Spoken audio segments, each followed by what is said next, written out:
آپ لبے نہر وضو فرما رہے تھے اور اوپر کی جانب ایک شخص آیا اور وہ وضو کرنے لگا.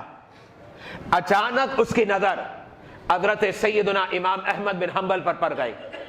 جب نظر پڑی تو وہ یہ سوچنے لگا کہیں یہ بے ادبی نہ ہو جائے.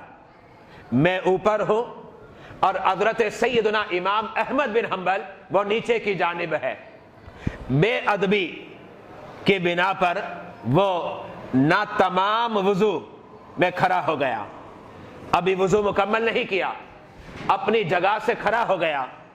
کھڑا ہونے کے بعد اب اس مقام پر گیا کہ حضرت سیدنا امام احمد بن حنبل اوپر ہو جائے اور وہ نیچے ہو جائے, اور پھر اس انداز میں مکمل وضو کرتا ہے.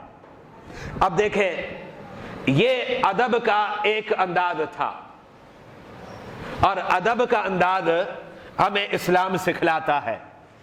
اگر آپ اسلام سے ادب, تعظیم اور توقیر نکال دیں تو یاد رکھیے گا اسلام کی روح چلے جائے گی.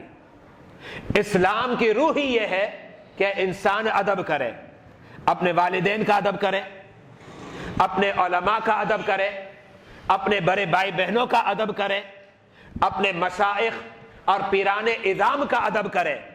اب یہ ادب کا نرالا انداز تھا.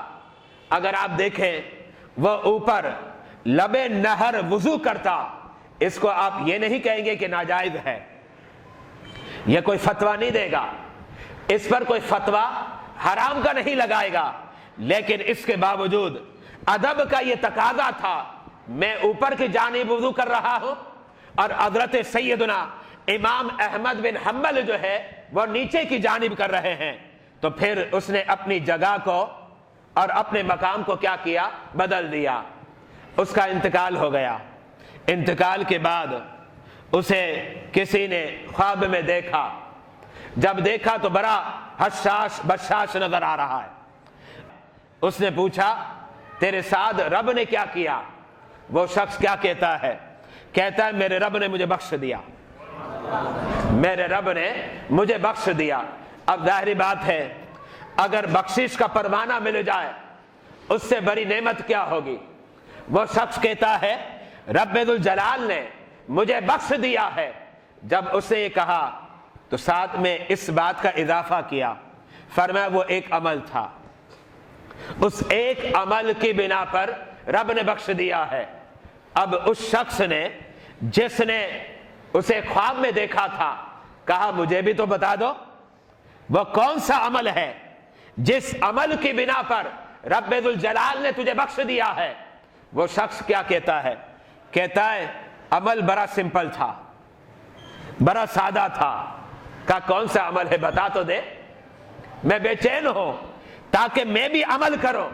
اور یاد رکھیے گا کتابوں میں اس واقعے کو علماء نے لکھ کر ہمیں بھی اس کا درس سکھایا جا رہا ہے, ہمیں بھی اس کی تعلیم دی جا رہی ہے.